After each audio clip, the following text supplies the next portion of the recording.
श्रुतं प्रज्ञानुगं यस्य प्रज्ञा चैव श्रुतानुगा असंभिन्नार्यमर्यादः पंडिताख्यां लभेत सा।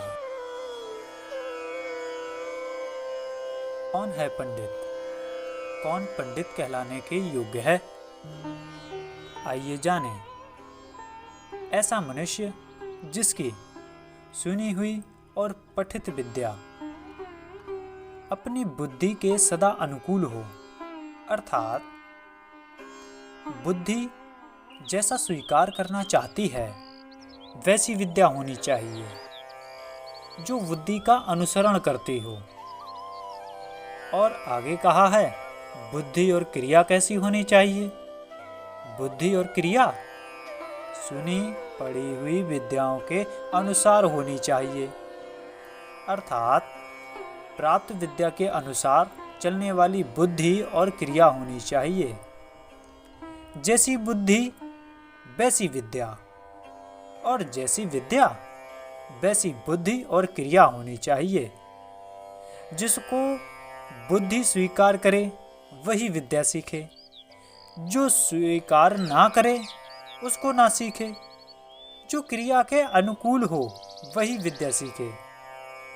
जैसे जिस विद्या को सुना हो, पढ़ा हो और अच्छे से भली भांति उसको जान भी लिया हो, उस विद्या को प्रयोग में आचरण में लाने वाला होना चाहिए। जिसने विद्या को तो जाना, लेकिन उसने अपने जीवन में ऐसा कोई कार्य नहीं किया जो विद्या के अनुसार हो, तो ऐसा लक्षण नहीं होना चाहिए।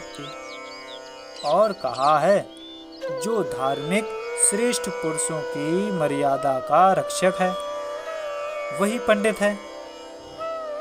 कहने का आशय यह है कि जो धार्मिक पुरुष हैं, जो श्रेष्ठ पुरुष हैं, जो उत्तम कार्य करते हैं, जो सर्व के हित के बारे में विचार करते हैं, सबके कल्याण की बात करते हैं, उनकी एक मर्यादा होती है। उस मर्यादा को भंग नहीं करने वाला होना चाहिए, अपितु रक्षा करने वाला होना चाहिए।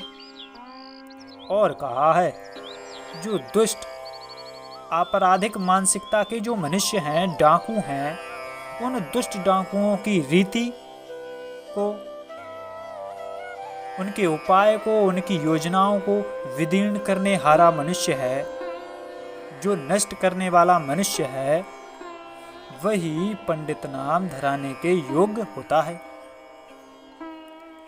जहां ऐसे ऐसे सत्पुरुष पढ़ाने और बुद्धिमान पढ़ने वाले होते हैं, वहां विद्या की वृद्धि होती है और धर्म की भी वृद्धि होती है,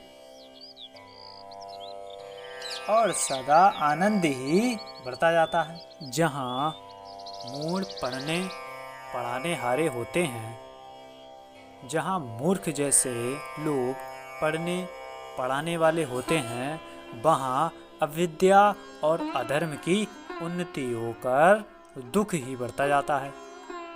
वहां सदैव अविद्या ही फैलेगी और अधर्म की उन्नति ही होगी, जिससे संसार में दुख बढ़ता जाएगा।